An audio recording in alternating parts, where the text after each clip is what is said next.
जणे बेपारी पाखरे संजीवक नामक एक बलिष्ठ बलद थिला। आगकू बढ़ मो बलद भाई, आमे ठीक समय रे पहुंचीबा। थरे जंगल बाटरे जाउथिबा बेले संजीवक कादुओरे फसीगला एवं तार गोड़ खराब होईगला।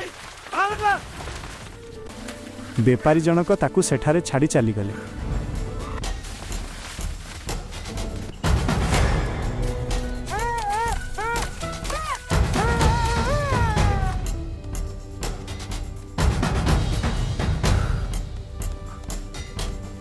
किछि दिन परे संजीवक सुस्थ होई जंगल रे बहुत बड़ पाटी रे रड़ीकला। सेही जंगलर राजा थिला पिंगलक नामक एक सिंह। से संजीवकर सेही भयंकर गर्जन शुणी डरीगला, कारण से पूर्वरु केबे बलद देखि नथिला। सिंहर दुई जण मंत्री थिले करटक एवं दमनक, दुईटी बिलुआ। दमनक बहुत चतुर और धूर्त थिला। से सिंह एवं बलद मध्यरे देखा साक्षात कराइला एवं देखु देखु सिंह और बलद गभीर बंधु होई गेले। सिंह सबुबेले बलद सहित समय बिताइला, जहा फलरे से शिकार करिबा छाड़ीदेला। एथिजोगु बिलुआ मानंकु खाइबा मिलिला नाही। दमनक एक कुचक्रांत रचिला।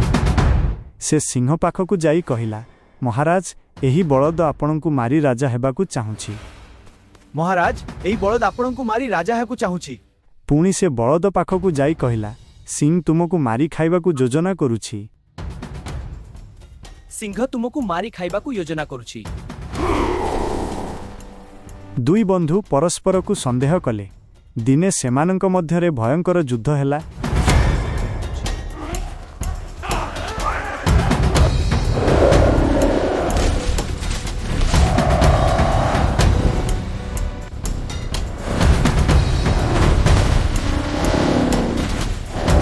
एवं शेषरे सिंह संजीवक को मारिदेला।